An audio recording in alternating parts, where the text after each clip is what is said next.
Good morning. Today we're going to be talking about an effective learning environment, classroom management, and the strategies for providing effective classroom management.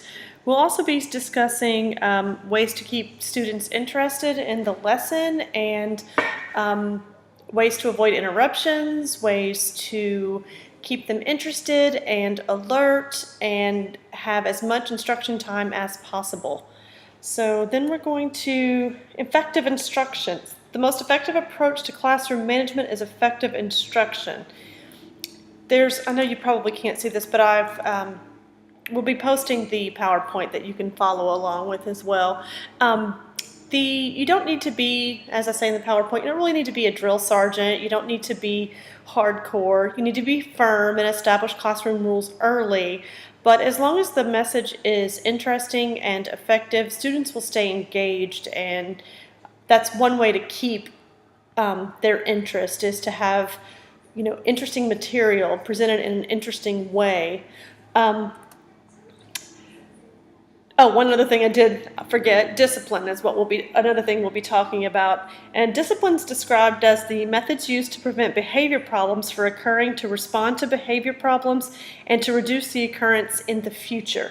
Now, there are many ways that the textbook says that you can handle discipline. The most effective that they say is to avoid it before it even starts, to get ahead of it, to establish classroom rules early, to let students know of expectations, to make sure students know the rules and also know the consequences that they're going to have. Discipline doesn't have to be hardcore. There are a few things such as just a simple look, just if students are working in group projects, just a simple hand on the shoulder if students aren't on task and doing what they need to do. Then what is the impact of time on learning?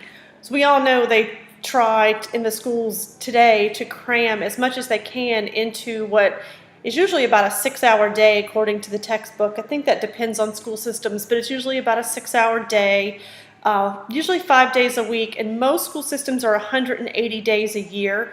There are some that are year-round that have 2 to 3 week breaks in between each semester. I'm just trying to fix that a little bit to see if you could see it a little better. It just depends, but the average is about 6 hours a day, 5 days a week, 180 days a year. And on top of the standards that teachers have to teach, for lack of a better term, they also are having to make sure that students are available to handle all the standardized testing that is out there now, and there's a lot of it, and that they need to know all of that information as well, which sometimes leads to teaching for the test. And this is my struggle with, as Ms. Myers knows, time management. The engaged time is defined as the time students spent actively engaged in learning the task at hand. And the textbook says you should really do as much, you should really have as much engaged time as possible. Start the lesson right when the bell rings. Don't end the lesson until the bell rings. Leave as little time for interruption as possible. Time in classroom, like I said previously, is a limited resource. The allocated time is defined as the time during which students have the opportunity to learn. And like I said, some ways for preventing lost time. Again, stopping the lesson. If somebody enters the room late, instead of stopping your lesson and reprimanding or saying anything to the student if it's late, continue with your lesson and handle that student either after class or on a different day, or in a different manner, email or whatnot. But don't stop the lesson, because then that in turn stops the momentum of the lesson, and the students that are already engaged will become disengaged, and it'll be harder to rope them back in for the rest of the day. There are also some other loss of times that you don't really have control over. Weather days, field trips, things like that you really don't have a lot of control over, but it's important to remember, when doing your plans, to plan for, interruptions that may or may not happen. Always have extra material ready to go. Plan out your day to have extra material. If you finish early, you've got that extra material to keep going instead of stopping. And, in some ways that can put you further ahead later. Using engaged time effectively. This is whenever engaged time, it says that you can use engaged time. Cooperative learning is probably the best way to use the engaged time. Have group projects, but still be filling in and paying attention to your class. Managing transitions.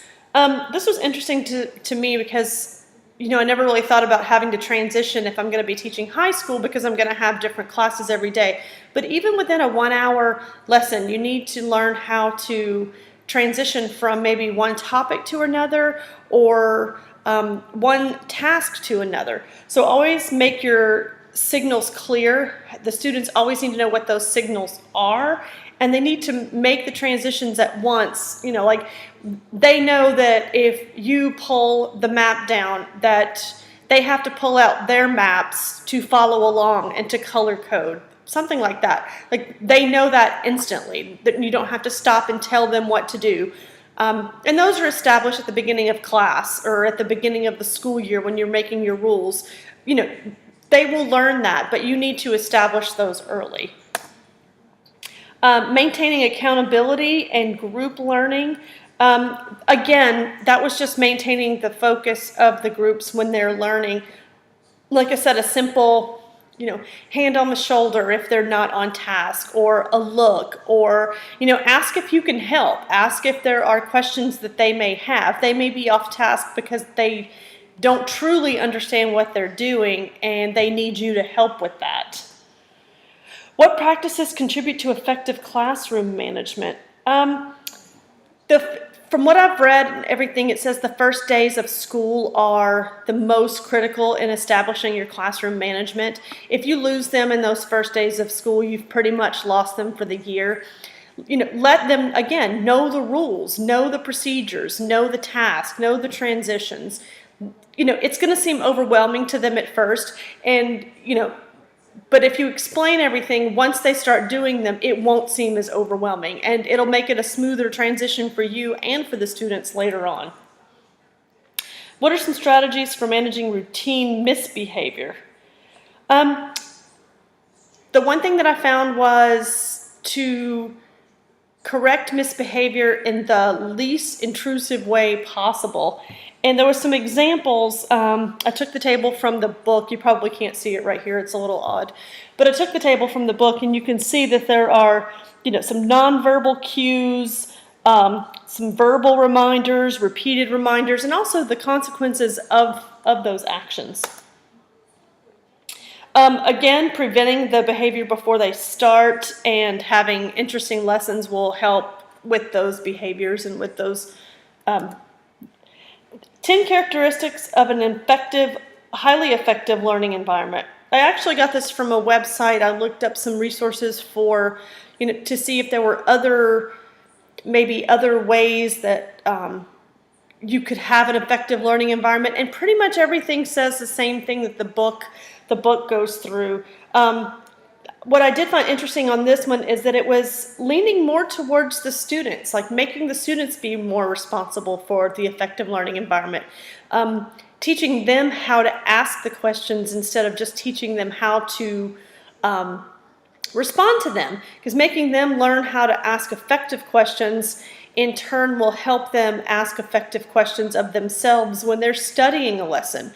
So teaching them how to do that for themselves instead of just always being the one asking the questions was one of their major things. The variety of learning models, I think we've learned that over many different lessons. Always have a variety, whether it's group or individual or hands-on, with the individual, or, some students learn independently. Maybe it's music, maybe it's art, maybe it's something else that they can learn to understand that concept. In history, using the maps might be a better way to understand and put the student in that particular place, even though it's history. Knowing where somewhere is instead of just talking about it abstractly always helps. And that's the end. Again, I think the major thing from this section was, that you really have to get a handle on your classroom management right at the beginning of class, right at the beginning of the year, and establish the rules, make the rules clear, make the students understand what it is that you're doing, and you will have a better classroom, and things will transition a lot smoother both for you and for your students. Thank you.